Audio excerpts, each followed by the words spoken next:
बघतो नमस्कार. जर खूप सारे पैसे कमवायचे आहे तर आजच लावा हे 4 रुपये. भिकारी रोडपतीही होतो करोडपती.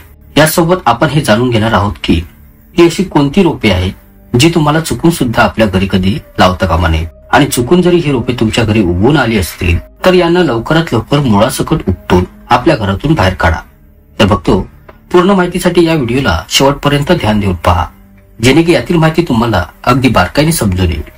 बघतो वनस्पती शास्त्रांच्या अनुसार जी झाडी रोपे असतात ही आपल्या जीवनामध्ये सुरू असलेल्या बाधांच्या समस्यांना समाप्त करतात. धन प्राप्तीसाठी ही आपली बरीच मदत करतात. झाडी रोपांमध्ये बऱ्याच दिव्य शक्तींचा वास असल्याचे मानले जाते. श्रीहरी विष्णूचा वास मानला जातो, श्री लक्ष्मीचाही वास मानला जातो. खास करून जर आपण पिंपळ वृक्षाविषयी बोलले तर याच्यामध्ये सर्व देवी देवता आणि सकारात्मकतेचा संचार खूपच जास्त मात्रेमध्ये असतो. तर बघतो आजच्या या व्हिडिओमध्ये मी तुम्हाला अशा 4 रोपांच्या बाबतीत सांगणार आहे. त्यांना घरामध्ये लावल्यानंतर तुमच्या घरातून निर्धनता, गरिबी, आर्थिक तंगी, नजरदोष, रोग व आजार या सर्व परेशानी, सर्व समस्यांच्या बाधाही तत्काळ समाप्त होतील. यासाठी तुम्ही प्रयत्न करा की या रोपांना आपल्या घरामध्ये अवश्य लावा. ज्या दिवसापासून हे रोप तुम्ही तुमच्या घरामध्ये लावा त्याच दिवसापासून तुमच्या घरामध्ये धनाची बरकत होण्यास सुरुवात होऊन जाईल. भिकारीतील भिकारी व्यक्तीही या रोपाला आपल्या घरामध्ये लावल्याने अतिशीघ्र धनवान, सुख समृद्धीने, लक्ष्मीच्या कृपेने मालामाल बनू शकतो. या तर मग जाणून घेऊयात ती अशी कोणती आहेत शुभदायी रोपे. बघतो पहिल्या नंबरला येते शिवलिंगाचे रोप. तुम्ही व्हिडिओत पाहू शकता हे शिवलिंगाचे रोप आहे. श्री शिवशंकर भोलेनाथांनी या स्वयं प्राचीन ग्रंथांमध्ये आपले स्वरूप असल्याचे सांगितलेले आहे. याच्या बीजाची जी आकृती असते ती शिवलिंगासारखी असते, त्यामुळे यास शिवलिंगाचे नाव दिलेले आहे. हे रोप जे आपण घराच्या अंगणात लावलेले असते किंवा मग त्या घराच्या आजूबाजूस लावलेले असते तर हे रोप त्या पूर्ण घराला अन्नधान्याने भरून देते. कारण की या रोपाचे संरक्षण स्वयं श्री शिवशंकरांचे गण करतात. या रोपामध्ये शक्ती, समृद्धी वास करते आणि हे रोप ज्याच्या घरामध्ये लावले असते तर स्वयं श्री शिवशंकरांचे गण अशा घरामध्ये येऊन त्या घराच्या निर्धनतेला, गरिबीला, सर्व समस्यांच्या दूषित बाधांना व सर्व रोग व आजारांना दूर करतात. आणि त्यासोबत तुमच्यावर जे पण दोष लागलेले असतात तेही सर्व तत्काळ नष्ट होऊन जातात. ज्या घरी शिवलिंगाचे हे रोप असते त्यावर श्री शिवशंकर महादेवांची कृपा स्वयं वर्षाव करू लागते आणि ते पूर्ण घर, कुटुंब, परिवार सुख समृद्धीने व आनंदाने भरभरून जाते. बघतो नंबर 2 ला आहे मधुमालती. तर हो बघतो याचा जो सुगंध असतो याने कोणीही वाचू शकत नाही. स्वयं देवी देवताही याच्या सुगंधाने वाचू शकत नाही. याच्या फुलांची माळ स्वयं श्री देवी लक्ष्मी धारण करते. जेवढे पण देवी देवता आहेत ते सर्व यास आपल्या गळ्यात धारण करतात. हिच्या मधुर सुगंधाच्या कारणामुळेच ही ज्या पण ठिकाणी असते श्री महालक्ष्मी तेथे निवास करू लागते. कारण की श्री लक्ष्मी मातेला हिचा सुगंध कोणत्याही परिस्थितीत घेऊन येतोच येतो. जर तुम्हीही तुमच्या निर्धनतेपासून सुटका करू इच्छिता तर हे रोप आपल्या घरामध्ये आवर्जून लावा. हे रोप ज्या पण घरामध्ये लावलेले असते अथवा ज्या पण अंगणातही लावलेले असते तेथे स्वयं लक्ष्मी येऊन घरात निवास करू लागते. असे घर धनधान्याने भरून जाते. बघतो नंबर 3 ला येते कनेरीचे रोप. तुम्हाला सांगू इच्छितो तसे तर आगचे फूल लाभदायी असतेच, पण कनेरीचे फूल त्याच्यापेक्षाही जास्त फळदायी असते. शास्त्रीय मान्यतेच्या अनुसार जेवढे पण पुण्य तुम्हाला 10,000 स्वर्ण मुद्रा दान केल्याने मिळते तेवढेच पुण्य तुम्हाला फक्त एक आगचे फूल अर्पण केल्याने मिळते. आणि फक्त 1000 आगची फुले अर्पण केल्याने जे फळ तुम्हाला प्राप्त होते ते केवळ एक कनेरीचे फूल अर्पण केल्याने तुम्हाला प्राप्त होते. त्यामुळे कनेरीच्या फुलाला शास्त्रांमध्ये पवित्र पुष्प सांगितले गेलेले आहे. बघतो प्राचीन काळात सिद्ध विधींद्वारे कनेरीच्या फुलाने सोन्याची निर्मिती केली जात होती. जर कोणी या कनेरीच्या फुलांची माळ बनवून श्री गणपतीला धारण करतो तर त्याच्या गरिबी मागील जन्मांचे दोष सर्व समाप्त होतात. कनेरीचे रोप घरी लावल्याने स्वयं शंकराला घरी बोलवण्याप्रमाणे मानले गेलेले आहे. बोलले जाते की या रोपाला शंकराचे स्वरूप मानले गेलेले आहे. या रोपामध्ये सर्व देवी देवतांच्या शक्ती समाविष्ट आहे. कनेरीला घरी लावल्याने श्री गणेशजी स्वयं गरिबीला संपून टाकतात. येथेही लावलेली असते तर तेथे धनसंपत्ती स्वयं खेचली जाते. सोने चांदी, मान पैसा, धन बरकत, सुख समृद्धीला तुमच्या घरी यावेच लागते. फक्त शेवटच्या स्थानी येते कडीपत्त्याचे रोप. कडीपत्त्याचे रोप तुम्हाला कुठेही अगदी सहज मिळू शकते. यास लावल्याने घरामध्ये सकारात्मक ऊर्जेचा संचार बनवून राहतो.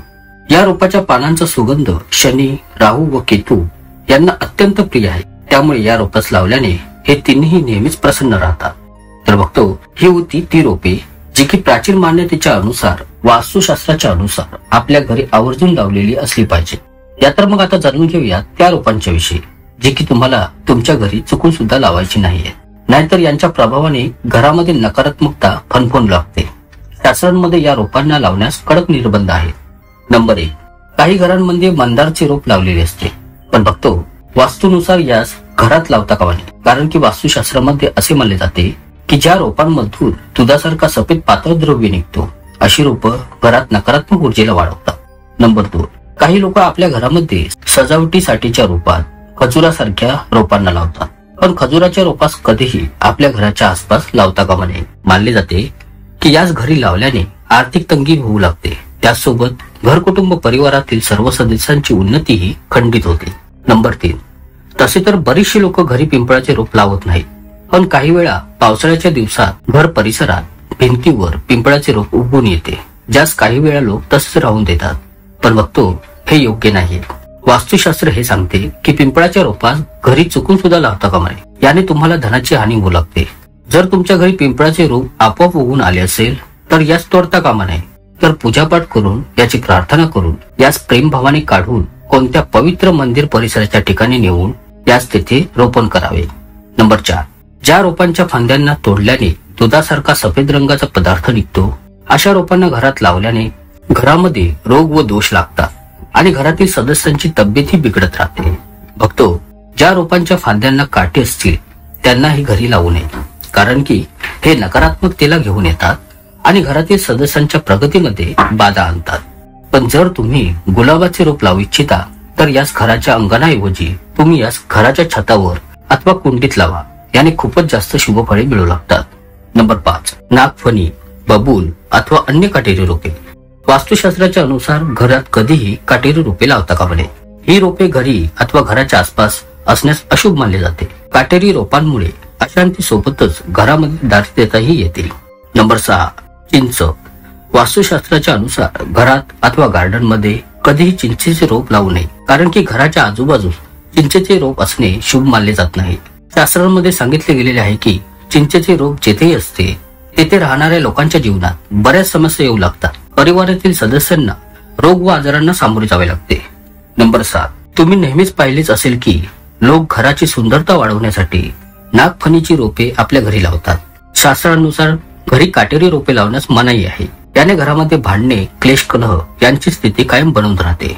नंबर 8, काही लोकांच्या घराच्या अंगणात बोरांची रोपे लावलेली असतात, कारण की ही बोरं खाण्यासाठी खूपच चविष्ट असतात. त्यामुळे काही लोक या रोपास तसेच राहू देतात.